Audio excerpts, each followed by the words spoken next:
Steve Jobs by Walter Isaacson, 2011. Book Summary. Isaacson opens the book by recounting how Jobs reached out to him in 2004, requesting that he write his biography. At that moment, Isaacson felt it was too early to take on such a project, especially given his own career, which had seen both significant achievements and setbacks. However, when Jobs faced a second battle with cancer, Isaacson agreed to take on the task. Over the course of 2 years, he conducted more than 40 interviews and discussions, aiming to create a work that would truly reflect the core of Jobs' life, rich with insights on innovation, character, leadership, and personal values. Isaacson contrasts the stories of two sets of parents in Steve Jobs' life, his biological parents, Joanne Schiebel and Abdel Fattah Jandali, and his adoptive parents, Clara and Paul Jobs. Joanne and Abdel Fattah were not married when Joanne became pregnant, primarily due to her father's strong opposition to their relationship. As a result, they opted for a closed adoption, stipulating that the adoptive parents must be college graduates. Clara and Paul, while not college-educated, were dedicated workers who aimed to provide the best life for their adopted son. They openly shared with Jobs that he was adopted, emphasizing that he was special because he had been chosen. Throughout his childhood, Jobs faced challenges in school, often struggling with behavioral issues and boredom due to a lack of stimulating challenges. This struggle persisted throughout most of his formal education. However, growing up in Silicon Valley allowed him to cultivate his interests in electronics and mechanics, particularly through his father's passion for fixing cars and his involvement in the nearby Hewlett-Packard Explorers Club. This environment fostered his curiosity during a time when computers were rapidly evolving around him. Isaacson delves into the dynamic between Steve Jobs and Steve Wozniak, who was 5 years older than Jobs. Their initial connection was forged through shared interests when they first met in a mutual friend's garage during Jobs' high school years, while Wozniak was already in college. One of their early collaborations was the creation of the Blue Box, a device that enabled users to make free long-distance calls. What began as a prank quickly evolved into a business venture as they started selling the Blue Boxes for $150 each, marking the start of their entrepreneurial partnership. Their journey wasn't without risks. One night at a Sunnyvale pizza parlor, they were robbed at gunpoint and had a Blue Box taken from them. Despite the frightening experience, their collaboration endured for many years. Isaacson cites Jobs' reflection on this formative period, noting, "If it hadn't been for Blue Boxes, there wouldn't have been an Apple." As Jobs made the shift from high school to college, his unique personality traits became more pronounced, often swinging between being charismatic and somewhat unsettling. Before attending Reed College, an aspiration of his biological mother, Jobs became involved with Chris Brennan, an attractive artist who shared his interest in experimenting with psychedelics. They even spent a summer together in a cabin following his high school graduation. Upon arriving at Reed College, however, Jobs quickly grew disenchanted. During this time, he encountered Robert Friedland, whose fascination with Eastern spirituality captivated Jobs, although he would later come to see Friedland as a self-absorbed fraud. After just 1 year at Reed, Jobs made the decision to drop out, yet he was permitted to audit courses that intrigued him, including one on calligraphy. After dropping out of Reed College, Jobs returned to his parents' home in Los Altos, Silicon Valley, just a year and a half later. As he began searching for a job, he boldly entered the offices of video game manufacturer Atari and declared he wouldn't leave until he secured a position. His audacity caught the attention of chief engineer Al Alcorn, who hired him as a technician, making Jobs one of the company's first 50 employees. Despite his talent, many of his coworkers were put off by his demeanor and personal hygiene.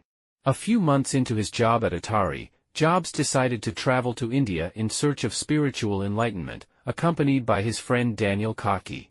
After his time in India, he returned to Atari, where the head of the company, Nolan Bushnell, challenged him to create a one-player version of Pong, offering a bonus for minimizing the use of computer chips. At that time, Steve Wozniak was working at nearby Hewlett-Packard, and Jobs enlisted his help for the project.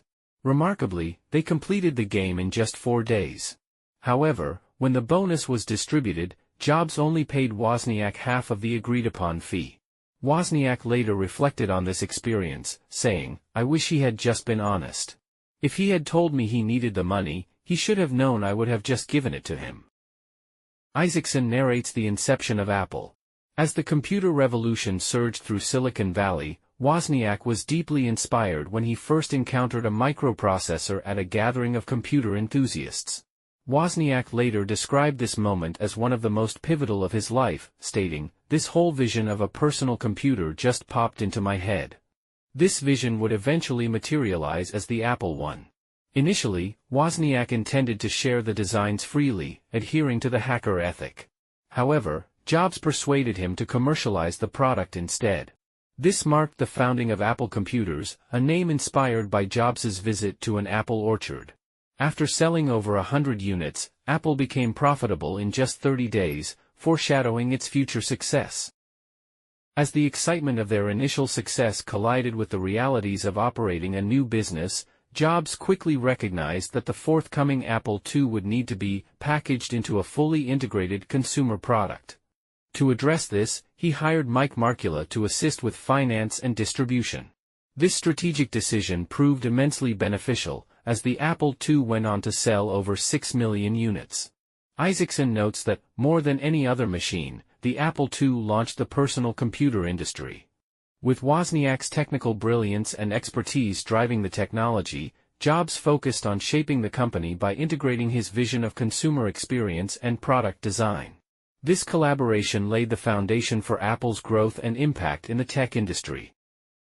During a period when KrisAnne was living with Jobs and their mutual friend Daniel Kottke, she became pregnant with Jobs' child.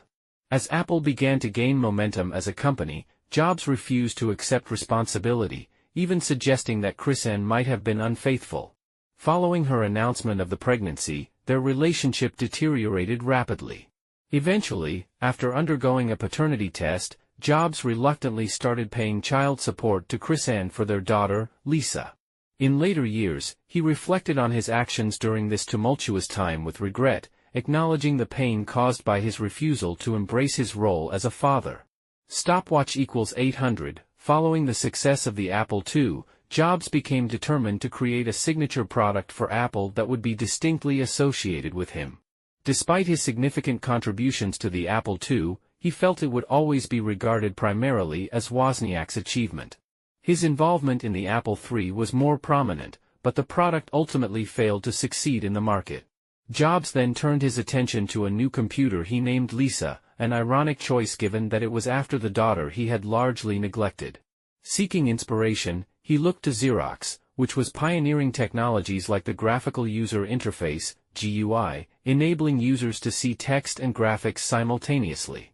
Jobs integrated the GUI and a modern computer mouse into the Lisa.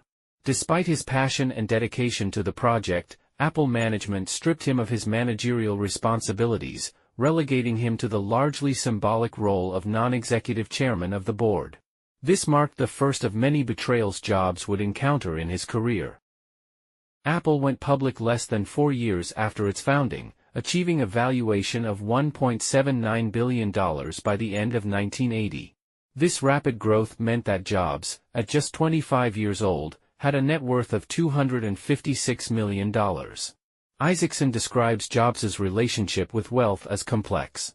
While he often espoused an anti-materialistic philosophy, he had a deep appreciation for luxury consumer goods, including Porsches, Henkel's knives, and Bosendorfer pianos. However, when Apple went public, Jobs excluded many of the early employees from receiving stock options, including his friend Daniel Kottke. In contrast, Wozniak took a more generous approach, gifting a substantial portion of his own stock to those individuals whom Jobs had overlooked, reflecting his belief in fairness and loyalty among their early team. Isaacson highlights the development of the Macintosh computer, which was initially led by Jeff Raskin, a team member Jobs had recruited to write a manual for the Apple II. Over time, however, Jobs took full control of the Macintosh project, ultimately leading to Raskin's departure from the company. Named after Raskin's favorite apple, the Macintosh would go on to transform personal computing, further solidifying Jobs' influence in the tech industry and marking a significant chapter in Apple's evolution. Isaacson describes what Jobs's colleagues called the reality distortion field, a term that encapsulated Jobs's ability to convince others, and himself, of almost anything by bending reality to fit his needs and desires. According to Isaacson, this distortion stemmed from Jobs's belief that traditional rules and limitations did not apply to him. Growing up, he had been told he was special, chosen by his adoptive parents, which fostered his ambition to be on par with historical figures like Einstein and Gandhi. Colleagues often noted that Jobs viewed the world in overly simplistic terms, categorizing people as either geniuses or fools. Additionally, he had a tendency to take credit for others' ideas without recognizing their contributions.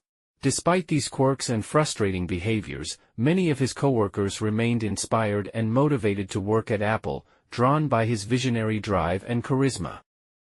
Isaacson delves into Jobs's relentless pursuit of the perfect design, a vision he aimed to embed in every facet of the Macintosh project. This quest for design excellence was driven by his conviction that design simplicity should be linked to making products easy to use.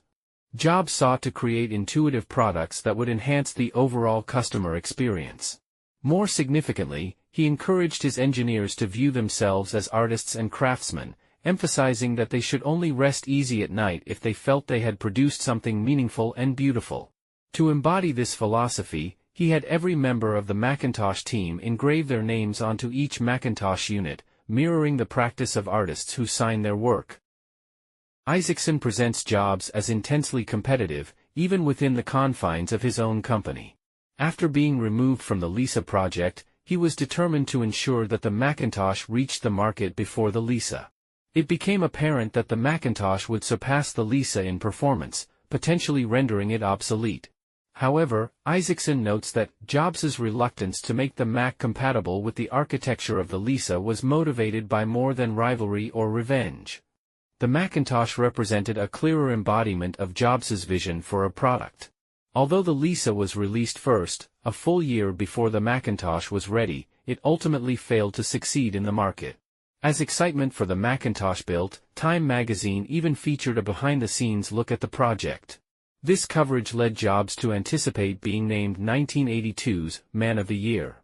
Instead, the title of Machine of the Year went to the computer, accompanied by a critical piece that highlighted Jobs's leadership style at Apple. Isaacson recounts how Jobs successfully recruited John Sculley, a former president of PepsiCo, to become CEO of Apple.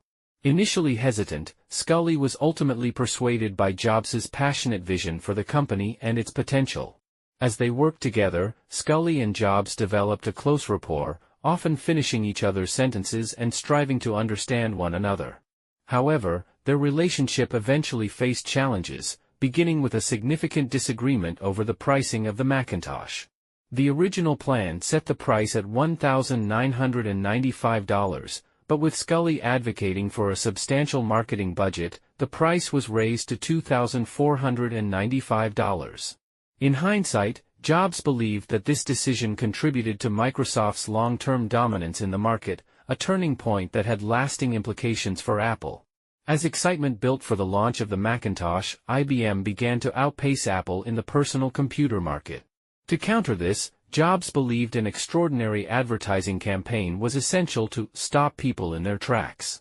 He and his team enlisted renowned director Ridley Scott, investing $750,000 in the now iconic 1984 television commercial. This ad depicted the Macintosh as the anti-establishment computer, designed for young rebels who sought to escape the oppressive control reminiscent of Orwell's dystopia. Premiering during the 1984 Super Bowl, the commercial became a cultural phenomenon and is often regarded as one of the greatest TV commercials of all time. When the Macintosh finally hit the market, its success was significantly bolstered by the impact of the 1984 commercial, which helped establish its identity and appeal. Isaacson contrasts Bill Gates and Steve Jobs, highlighting their superficial similarities. Both were born in 1955 and worked in the tech industry, but emphasizing their fundamental differences in philosophy and approach. Jobs was drawn to Eastern spirituality and embraced a rebellious, hippie lifestyle in his youth, while Gates, the son of a wealthy Seattle attorney, attended a prestigious private school and was characterized as timid and geeky, though gifted in computer coding. Jobs was known for his intensity and often abrasive demeanor. Their official business relationship began when Gates's company, Microsoft, started developing software for the Macintosh, including word processing and spreadsheet programs. Initially, there was hope for a collaborative partnership. However, tension arose when Gates announced the launch of Windows, which Jobs viewed as a blatant imitation of the Mac operating system. Gates countered that both Macintosh and Windows had borrowed heavily from Xerox's innovations. Following this perceived betrayal, Jobs never got over his anger, setting the stage for their rivalry in the tech world. After the Macintosh launched, it initially generated considerable excitement within the industry. However, sales began to wane as consumers quickly recognized it as a dazzling but woefully slow and underpowered computer. Frustrated by the Mac's lackluster performance, Jobs started to lash out, alienating more and more people within the company. His erratic behavior led to numerous resignations from Apple as employees grew disillusioned with his antics. Ultimately, even John Sculley, who had developed a close bond with Jobs, concluded that it was time for Apple to move forward without him. This decision was formally ratified by the Apple board, leaving Jobs feeling profoundly betrayed after being ousted from the very company he had co-founded. After his departure from Apple, Jobs launched a new company called Next. He invested his own money and recruited many former Apple employees to join him in this new venture. Jobs envisioned Next as a company that would cater specifically to colleges and universities, reflecting his belief in the importance of education. Once again, he became fixated on design and aesthetics, passionately debating everything from the logo to the shape of the products, elements that had always mattered deeply to him. However, despite his vision and dedication, Next faced commercial failure as its computers struggled to perform in the marketplace, marking a challenging chapter in Jobs' career. While at Next, Jobs developed an interest in acquiring the animation division of George Lucas's company, Lucasfilm. He ultimately purchased 70% of the division for $10 million. Initially drawn to the company for its computer technology, Jobs soon recognized the potential of its animated content. Although the computers produced by Pixar couldn't be successfully marketed, Jobs continued to invest in the animation division, which creatively merged technology with artistry. By 1988, after pouring $50 million into Pixar, the company achieved a significant milestone when its short film Tin Toy won the Academy Award for Best Animated Short Film. This victory marked a pivotal moment for Pixar and solidified Jobs' commitment to the animation industry. Isaacson shifts focus to Jobs' personal life, exploring his romantic relationships with figures such as Joan Baez and Jennifer Egan. He also details his quest to reconnect with his biological mother, Joanne Schiebel, now Joanna Simpson, following the death of his adoptive mother, Clara, in 1986. Their eventual meeting took place in the lobby of the St. Regis Hotel, where Jobs discovered he had a sister, Mona, who was emerging as a writer in Manhattan. Additionally, Isaacson delves into Jobs' complex relationship with his daughter, Lisa, characterizing it as volatile and tumultuous. Their interactions often resembled a roller coaster ride, with significant arguments leading to long periods of silence between them, sometimes lasting for months. This dynamic further illustrates the complexities of Jobs' personal connections amid his professional pursuits. In 1989, Jobs met Laurene Powell, an MBA student at Stanford Business School, during a guest lecture he was giving. Their relationship quickly progressed, and Laurene became pregnant during their first vacation together in Kona Village, Hawaii. The couple married in 1991 in a small ceremony at Yosemite National Park. Both shared a passion for natural foods. Laurene later founded her own health food company, Terra Vera, and they settled in Palo Alto. When Jobs' daughter Lisa entered 8th grade, she moved in with Jobs and Laurene after her teachers expressed concerns about issues at her mother's home. Lisa remained with them until she went to Harvard, though her relationship with Jobs continued to be tumultuous. Together, Jobs and Laurene had 3 children, Reed, Aaron, and Eve. While Jobs maintained a strong bond with his son Reed, he often remained distant from his daughters, highlighting the complexities in his family dynamics. Isaacson narrates the partnership between Pixar and Disney that led to the creation of Toy Story, marking the beginning of Pixar's monumental success in the entertainment industry. John Lasseter, the head of Pixar, pitched the concept of Toy Story to Disney, presenting it as a buddy movie centered around toys whose main purpose was to be played with, while their greatest fear was being replaced by newer toys. When Toy Story became a blockbuster hit, Jobs capitalized on its success to negotiate a new deal with Disney, establishing a partnership that has continued to thrive over the years. This collaboration not only propelled Pixar to new heights but also redefined the landscape of animated films. According to Isaacson, by the mid-1990s, Jobs was finding some pleasure in his new family life and his astonishing triumph in the movie business, but he despaired about the personal computer industry. At the same time, Apple was struggling, with declining stock prices and a dip in performance. Following John Sculley's departure from the company, Gil Amelio, Apple's new CEO, extended an invitation for Jobs to return in an advisory role, aiming to revitalize the struggling organization. This marked Jobs' return to Apple 11 years after his dramatic exit in 1985, as he was appointed advisor to the chairman. As part of this transition, Next was also acquired by Apple, paving the way for a significant shift in the company's direction and foreshadowing Jobs' increasing influence in the tech world once again. Upon returning to Apple, Jobs began appointing many of his trusted colleagues from Next to senior positions within the company. During this period, Oracle founder Larry Ellison offered to buy Apple and install Jobs as CEO whenever he wished, but Jobs declined the offer, even turning down the opportunity to replace Amelio as CEO when Apple extended the invitation. Instead, Jobs focused on exerting his influence through his advisory role. He eventually forged a significant agreement with Microsoft, allowing the software giant to continue developing applications for the Mac in exchange for non-voting shares. This collaboration not only ended a contentious legal battle but also instantly boosted Apple's market value, setting the stage for a revitalized future. As the de facto leader of Apple, Jobs recognized the need to revitalize the company with another bold advertising initiative. This led to the creation of the iconic Think Different campaign, narrated by actor Richard Dreyfuss, which once again positioned Apple as a brand for rebels and misfits, reminiscent of the message conveyed in the 1984 ad.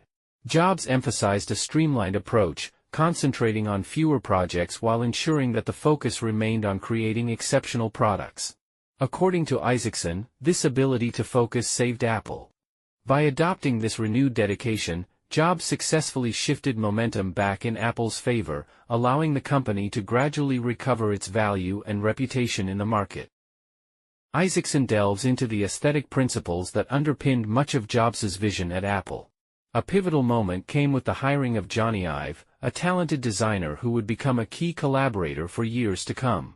Together, they focused on ensuring that Apple products not only functioned well but also embodied a refined essence through perfect, minimalist design. Their shared obsession with simplicity and beauty led to the development of numerous design patents for Apple products, extending even to aspects like product packaging. This meticulous attention to detail became a hallmark of Apple's identity, influencing how users interacted with and perceived their devices.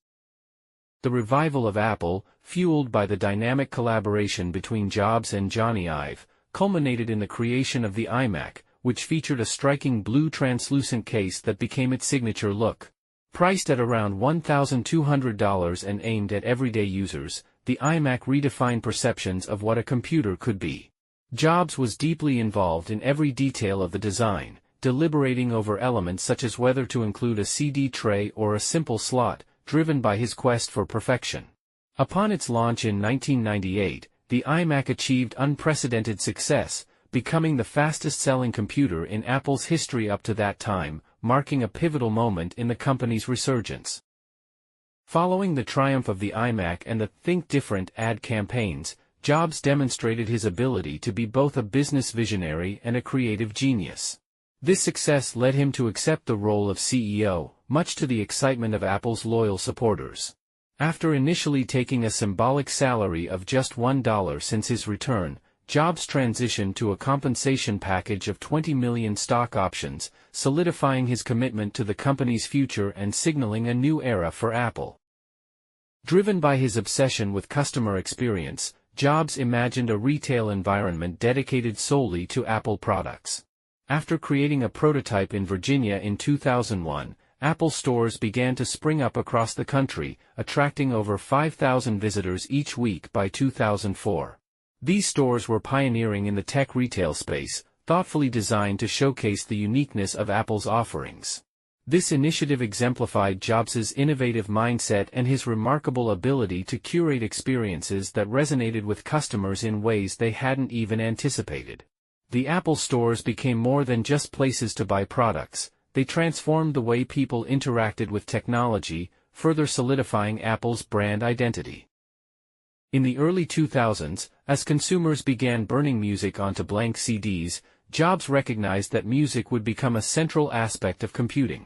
This insight led to the development of iTunes and the groundbreaking iPod, a portable music player that revolutionized the industry and established Apple's dominance in the tech landscape. Jobs envisioned a synergistic relationship between the iPod and the iMac, believing that as more people purchased iPods, they would naturally gravitate toward buying iMacs as well. The iPod's unique combination of design and functionality made it a standout product in the market. As Isaacson notes, when you took an iPod out of the box, it was so beautiful that it seemed to glow, reflecting Jobs' commitment to aesthetics and user experience. As the iPod surged in popularity, Jobs recognized the necessity of launching the iTunes Store to streamline the music purchasing process, enhancing both legitimacy and convenience for users. Record company executives, grappling with the challenges of piracy and illegal downloads, turned to Apple for assistance. Jobs proposed a seamless, integrated platform that allowed customers to buy individual songs for just 99 cents. This innovation transformed the music industry, playing a pivotal role in combating piracy. In its inaugural year, the iTunes Store sold an impressive 70 million songs, marking a significant milestone in digital music sales and reinforcing Apple's position as a leader in both technology and entertainment. Isaacson highlights Jobs' deep passion for music, particularly his admiration for Bob Dylan and the Beatles. Jobs was so enamored with Dylan's catalog that he envisioned offering every song Dylan had ever recorded for just $199. This idea materialized when Dylan appeared in an iPod commercial alongside the release of his album Modern Times. Jobs also set his sights on bringing the Beatles to iTunes, a goal that he ultimately achieved. The partnership with U2 was another significant milestone. Apple collaborated with the band to promote their album How to Dismantle an Atomic Bomb, releasing a special edition iPod to coincide with the album launch. Additionally, Isaacson notes Jobs' respect for cellist Yo-Yo Ma, who later performed at Jobs' funeral, further illustrating the intertwining of Jobs' personal and professional lives through his love of music. Jobs' renegotiation of Pixar's deal with Disney centered on a new agreement that allowed Disney to purchase Pixar while ensuring it retained its independent identity. After the deal was finalized, Jobs expressed, "My goal has always been not only to make great products, but to build great companies. We kept Pixar as a great company and helped Disney remain one as well." Essentially, Pixar's success played a crucial role in enhancing Disney's relevance in the evolving entertainment landscape. Isaacson reiterates that Apple's designs are characterized by their striking minimalism, exemplified by products like a clamshell laptop and the Power Mac G4 Cube, which was showcased at the Museum of Modern Art. Despite this, the G4 Cube struggled in the market, selling only about half of Jobs' expectations. Nonetheless, as Isaacson notes, none of this deterred Jobs from continuing to push for distinctive, even distracting, new design. While many other computers lacked any real design innovation, Apple stayed dedicated to its creative aesthetic, reflecting Jobs' own vision. Jobs discovered he had pancreatic cancer during a routine urological exam in October 2003. For 9 months, he resisted surgery, opting instead for organic foods, juices, bowel cleanses, and even consulting a psychic. Eventually, he had to confront the reality that he needed surgery to survive. In July 2004, he underwent the procedure, only to learn that the cancer had spread, necessitating chemotherapy. Nearly a year later, in June 2005, he accepted an invitation to deliver the commencement address at Stanford, collaborating with Aaron Sorkin to craft his speech. After battling cancer and contemplating his mortality, Jobs also became more forgiving towards Bill Gates, who had long been his competitor. Building on the success of the iPod, Jobs envisioned a phone featuring touchscreen technology and a sleek, minimalist design. After an extensive search for the best materials and a challenging redesign, despite the design team believing it was complete, the iPhone was launched in June 2007. By 2010, as Isaacson points out, Apple had sold 90 million iPhones, and it reaped more than half of the total profits generated in the global cell phone market. Once again, under Jobs' leadership, Apple introduced a groundbreaking product that would significantly impact the world. In 2008, Jobs' cancer recurred, leading to a liver transplant in 2009 that nearly cost him his life. During this time, the media speculated about his health issues, which were kept largely secret. Despite his recovery, Jobs' fiery and sharp demeanor remained intact. He was not willing to step away from Apple, the company he had built and elevated to extraordinary success. Following the triumph of both the iPod and the iPhone, he was prepared to unveil another groundbreaking product. When the iPad was launched in 2010, it was famously dubbed the Jesus tablet. This tablet had been a long-standing project for Jobs, one he had even postponed in favor of releasing the iPhone in 2007. Initially met with some skepticism and mixed reviews, Apple quickly sold over 1 million iPads in the first month and 15 million in the first 9 months, marking it as the most successful consumer product launch in history. With the iPad's multifunctionality, Jobs sought to highlight its uniqueness and personally took charge of its advertising campaigns. As Isaacson notes, with the iPod, Jobs had transformed the music business. With the iPad and its App Store, he began to transform all media, from publishing to journalism to television and movies. Just days after the iPad's unveiling, Jobs lashed out at Google's Android system, accusing it of being a copy of Apple's operating systems. This felt like a personal betrayal to him, especially since Google founders Larry Page and Sergey Brin had once regarded him as a mentor. In response, Jobs initiated a lawsuit for copyright infringement. Throughout this legal battle, he remained dedicated to maintaining a closed system, designed to work exclusively with Apple devices to ensure a streamlined user experience. Despite his sometimes perplexing convictions, Jobs was driven by a genuine passion for his pursuits, including finally securing the Beatles catalog for iTunes in the summer of 2010. Following the release of the iPad 2, Jobs turned his focus to 2 key projects, iCloud, which he had long envisioned as a digital hub, and a new Apple campus intended to accommodate over 12,000 employees. Even as his physical energy waned, he remained dedicated to these passion projects, pouring time and his characteristic intensity into bringing them to life. Isaacson shares that Jobs had a profound desire to see his son Reed graduate from high school in June 2010, shortly after receiving his cancer diagnosis. Watching Reed receive his diploma, Jobs emailed Isaacson to express that it was one of the happiest days of his life. Following this significant moment, Jobs advised President Obama on education, emphasizing the shortage of engineers in the U.S. and how this gap led companies like Apple to move manufacturing jobs overseas. As his cancer progressed, Jobs' last months were marked not by major meetings or product launches, but by significant physical decline and heartfelt farewells. One of the most poignant moments was in August 2011 when he resigned as CEO of Apple, passing leadership to his trusted colleague, Tim Cook. In the concluding chapter, Isaacson reflects on Jobs' enduring legacy. He asserts that Jobs became the greatest business executive of our era, likely to be remembered a century from now, alongside figures like Edison and Ford. Despite Jobs' often harsh and manipulative nature, his profound impact on the world is indisputable. Jobs adhered to his own principles, valuing creativity and innovation above all. His vision often pushed the boundaries of what was possible, situating him at the nexus of technology and artistry, which was his true aspiration. Isaacson wraps up with a poignant quote from Jobs: "We try to use the talents we do have to express our deep feelings, to show our appreciation of all the contributions that came before us, and to add something to that flow. That's what has driven me."